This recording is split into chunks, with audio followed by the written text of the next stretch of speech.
नमस्कार दर्शकों, जय मां गायत्री। आज बात करते हैं कुंडलियों के ज्योतिष के एक विशेष दोष के बारे में, जिसे हम काल सर्प दोष के नाम से जानते हैं। काल सर्प दोष जैसे कि नाम से ही पहचाना जाता है कि एक सर्प का दोष है। भारतीय संस्कृति में नागों को, सर्पों को एक विशेष महत्व दिया जाता है। नाग पंचमी का त्योहार इसी उपलक्ष्य में पूरे देश में बहुत श्रद्धा के साथ मनाया जाता है। अब आप ये कहेंगे कि इसमें सर्प की बात कहां से आई? देखिए, जब भी काल सर्प दोष बनता है तो वह राहु और केतु के मध्य में सारे ग्रह आ जाने पर बनता है। इसमें मुख्य भूमिका राहु और केतु की होती है। इसलिए राहु और केतु के मध्य जब आपकी कुंडली में सारे ग्रह आ जाए तब काल सर्प दोष का निर्माण होता है। अब राहु और केतु दोनों ही ऐसे ग्रह हैं जो कि छाया ग्रह है। अगर आप सौर मंडल में देखेंगे तो ये ग्रह दिखाई नहीं देते, परंतु ये छाया ग्रह के रूप में जाने जाते हैं। अगर आप इनकी चिन्हित आकृति को देखेंगे तो आप यही पाएंगे कि राहु का जो चिन्ह है वो सर्प के फन के समान है और केतु का जो चिन्ह है वो सर्प के शरीर के समान है। अब बात करते हैं, क्या ये काल सर्प दोष नकारात्मक है, अनिष्टकारी है या फिर मंगलकारी नहीं है? अब मैं आपको कहती हूं, ऐसा बिल्कुल भी सत्य नहीं है। काल सर्प दोष के बारे में बहुत सारे ज्योतिषियों ने बहुत सारी भ्रांतियां फैला रखी हैं। ये भ्रांतियां हमें मानसिक तनाव देती हैं। हमें ऐसा लगता है कि क्या हमारी कुंडली बिल्कुल ही निचले स्तर की कुंडली है, हम जीवन में कुछ नहीं कर सकते, परंतु ऐसा नहीं है। अगर आपको कभी भी समय मिले तो आप गूगल करके देखिएगा। कई ऐसे विश्व विख्यात और प्रसिद्ध लोग हुए हैं जिनकी कुंडली में काल सर्प दोष था, परंतु उन्होंने क्या तो ख्याति प्राप्त की। उदाहरण के लिए आपको बताती हूँ, सचिन तेंदुलकर की कुंडली देखिए, जवाहरलाल नेहरू की कुंडली देखिए, अब्राहम लिंकन की कुंडली देखिए, सम्राट अकबर की कुंडली देखिए, और तो और प्रसिद्ध बिजनेस टाइकून धीरूभाई अंबानी की कुंडली देखिए।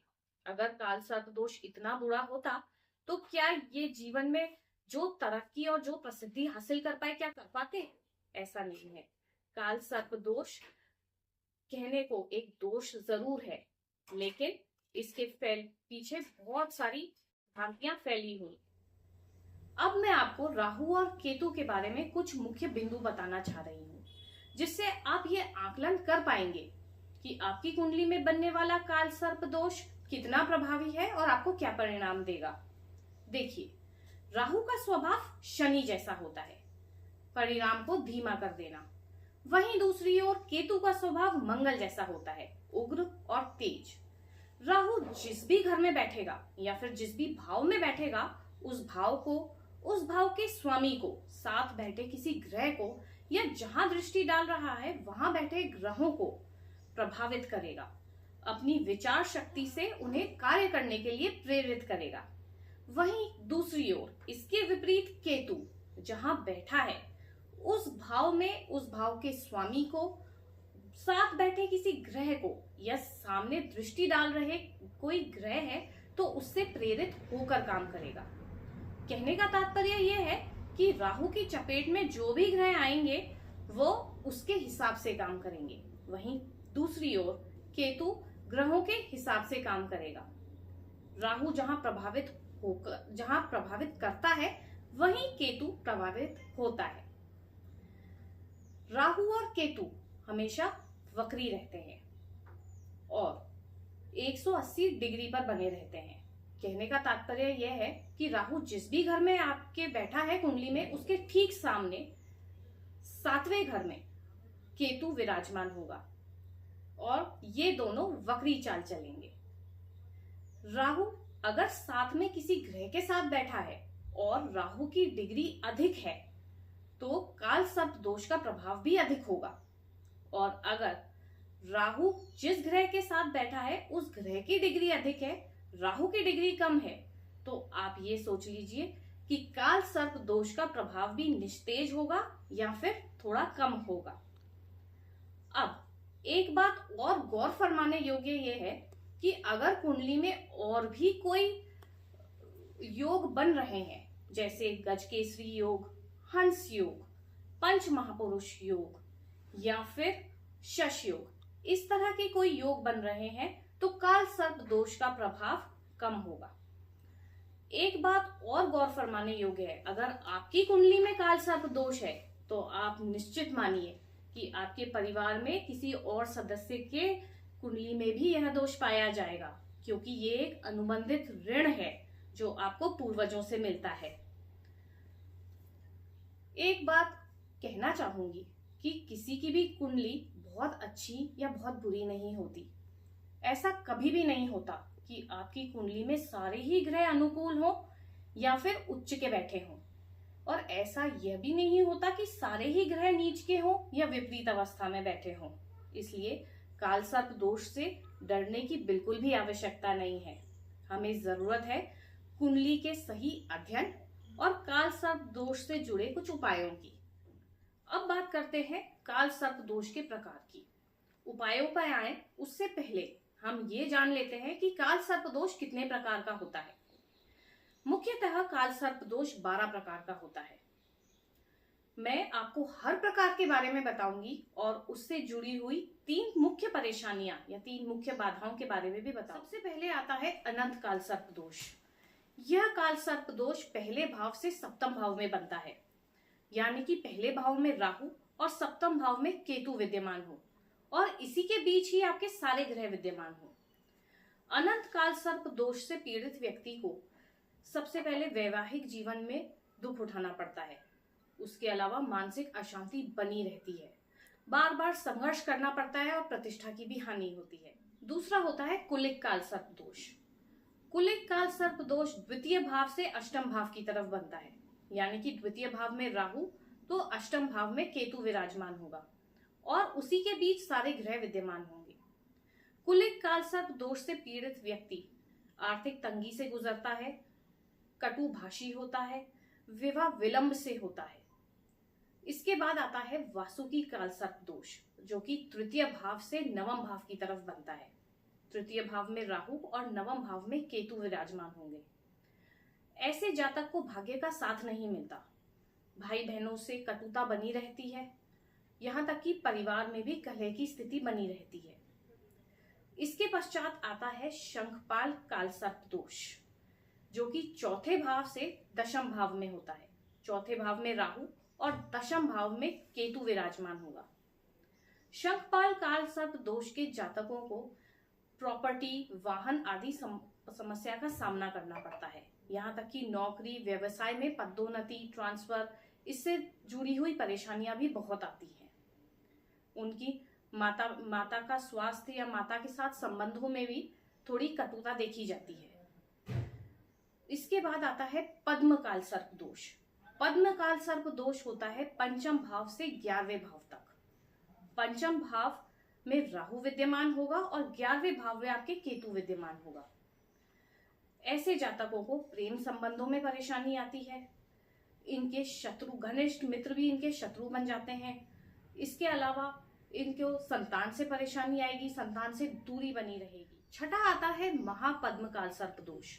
ये छठे से 12वें भाव में बनता है, यानी कि छठे भाव में राहु और 12वें भाव में केतु विद्यमान हो। ऐसे जातक को ऋण, रोग, शत्रुओं से परेशानी होती है। ऋण बना ही रहता है, रोग, गंभीर रोगों से ग्रस्त होने की आशंका बनी रहती है। साथ में कोर्ट कचहरी के मामलों में भी परेशानी आती है। सातवां होता है आपका तक्षक काल सर्प दोष। तक्षक काल सर्प दोष आपका तब बनता है जब 7वें भाव में राहु हो और पहले भाव में केतु हो और उसके बीच में सारे ग्रह विद्यमान हो।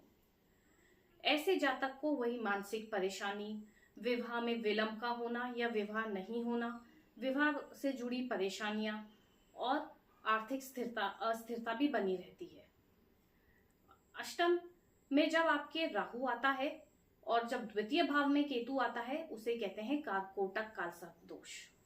ऐसे जातक को सर्जरी की संभावना बनी रहती है, अकाल मृत्यु की संभावना होती है, कष्ट और दुर्घटना का डर हमेशा बना रहता है। नवम भाव में जब आपके राहु आएंगे और तृतीय भाव में जब आपके केतु आएंगे तो यह कहलाएगा आपका पातक काल सर्प दोष। इसमें भाग्य का साथ नहीं मिलता, भाई बहनों से मनमुटाव, पारिवारिक क्लेश हमेशा बना रहता है। दशम भाव में जब आपके राहु और चौथे भाव में केतु आएंगे तो माता पिता के स्वास्थ्य में परेशानी, नौकरी व्यवसाय से परेशानी, पदोन्नति में परेशानी आती है। अब आते हैं अगले विषधर काल सर्प दोष पर। ये आपके एकादश भाव से पंचम भाव की तरफ बनता है। एकादश भाव में राहु होंगे और पंचम भाव में आपके केतु होंगे। इसमें भी जुआ सट्टे में धन की हानि होती है। साथ में कोई भी लाभ बहुत आसानी से प्राप्त नहीं होता। संतान संबंधी परेशानियां होती हैं और प्रेम संबंध आपके टिक नहीं पाते। अगला आता है आखिरी शेष नाग काल सर्प योग। यह 12वें भाव से छठे भाव की ओर बनता है, यानी कि 12वें भाव में राहु विद्यमान है और छठे भाव में आपके केतु विद्यमान है। ऐसे काल सर्प दोष में सर्जरी की आशंका बनी रहती है, कोर्ट केस की आशंका बनी रहती है। आपको कोर्ट कचहरी से परेशानी आ सकती है, आपके गुप्त शत्रु बहुत होते हैं और असाध्य रोग से भी पीड़ित होने की आशंका बनी रहती है। तो ये थे 12 प्रकार के काल सर्प दोष। अब बात करते हैं कुंडली के अध्ययन के अलावा कौन से ऐसे प्रारंभिक लक्षण हैं जो आपको बता सकते हैं कि आप काल सर्प दोष से पीड़ित हैं। सबसे पहले, ऐसे जातकों को सपने में सर्प दिखाई देते हैं। दूसरा, मानसिक अशांति बनी रहती है। जितना आप काम करते हैं, जितना परिश्रम करते हैं, उसके अनुसार, आशा अनुसार आपको कभी भी फल प्राप्त नहीं होता। वैवाहिक जीवन में निरंतर कलह बनी रहती है। पारिवारिक जीवन भी अच्छा नहीं होता, वहां भी हमेशा आपको कलह का सामना ही करना पड़ता है। गुप्त शत्रु भी आपकी कार्यों में निरंतर बाधा डालते ही रहते हैं। किसी भी व्यक्ति को यह प्रश्न जरूर आएगा कि क्या जीवन भर मैं काल सर्प दोष से पीड़ित रहूंगा, परंतु ऐसा नहीं है। आपके जीवन का कुछ ऐसा काल होता है या कुछ ऐसा समय होता है जब आप इससे विशेष पीड़ा में गुजरते हैं। सबसे पहला, अगर आप राहु की महादशा या अंतरदशा से गुजर रहे हैं। दूसरा, अगर आप अपने जीवन के 40 से 45 वर्ष की आयु के दौरान हैं। तीसरा, अगर काल सर्प दोष आपके गोचर में बना हुआ है। इन 3 परिस्थितियों में विशेषतः देखा गया है कि लोग काल सर्प दोष से अधिक पीड़ित रहते हैं। अब यह तो बात हुई कि काल सर्प दोष कितने प्रकार का है और कि कब कब हमें पीड़ा दे सकता है। अब बात करते हैं इसके उपायों की। जैसे हर ताले की चाबी होती है और हर समस्या का समाधान होता है, वैसे ही इस समस्या का भी हमारे पास कुछ ऐसा समाधान है जिससे आपको शांति मिल सकती है। अब बात करते हैं काल सर्प दोष के उपायों की। काल सर्प दोष के उपाय में राहु के उपाय का विशेष महत्व है। यह उपाय आप बुधवार या शनिवार को कर सकते हैं। इसमें राहु का दान भी बहुत विशेष महत्व रखता है। राहु के दान में आप सरसों का तेल, सीसा, कंबल, काले पुष्प, नीले वस्त्र, सूप, अभ्रक, इनका दान कर सकते हैं। यह दान आप यह तो शनिवार को कोई भी शनि का दान लेने वाले को करें या फिर शिवलिंग पे अर्पण करें। इसके अलावा कुछ ऐसी विशेष पूजा पाठ भी है, अगर वह भी पूजा पाठ साथ में कराई जाए तो आपको निश्चित ही शांति मिलेगी। इसमें सबसे सटीक उपाय आता है रुद्राभिषेक। यह रुद्राभिषेक आप सावन के महीने में या तो पूरे महीने कराएं। अगर यह संभव नहीं है तो आप सावन के 4 या 5 जो भी सोमवार आते हैं उन सोमवार में जरूर कराएं। इसके अलावा चांदी के नाग नागिन का जोड़ा विधिवत तरीके से पूजा करके आप नदी में प्रवाहित कर दें। साथ में आप प्रयाग में जो प्रयाग अपना प्रयागराज तीर्थ है वहां पर आप तर्पण और श्राद्ध कर्म जरूर करके आए। साथ में राहु का जब भी आप कोई हवन कराएं उसमें दुर्वा का प्रयोग जरूर करें।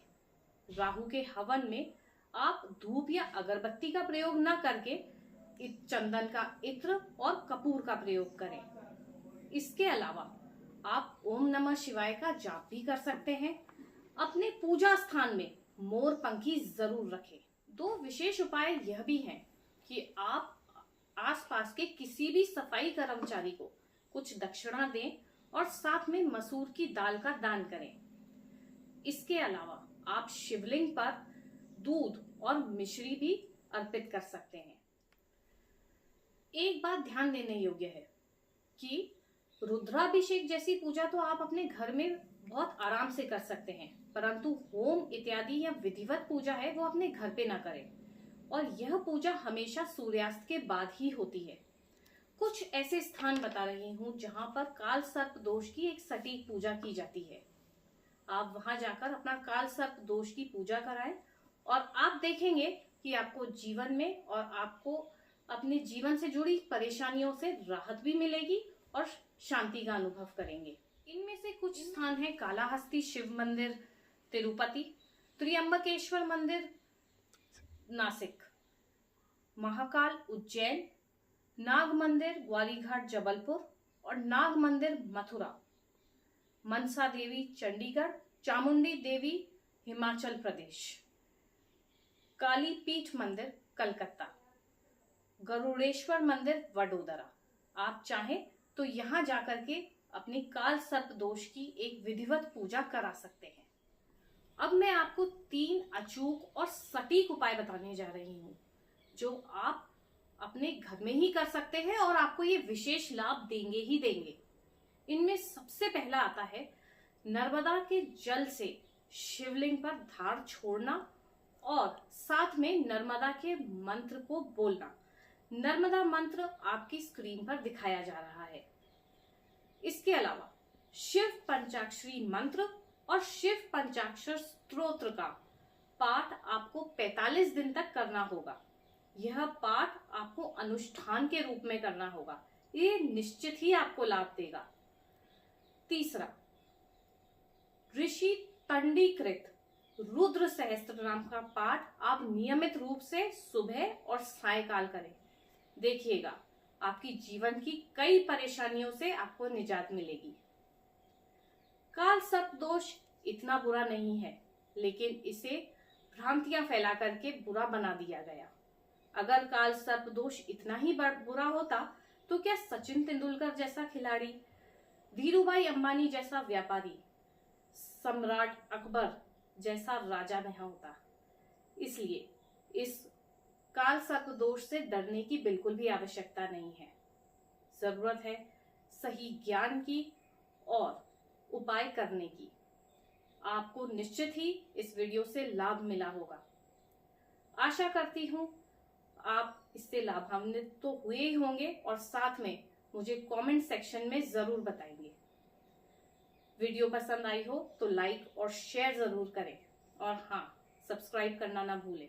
मिलते हैं अगले वीडियो में ज्योतिष की एक नई और रोचक जानकारी के साथ। नमस्कार।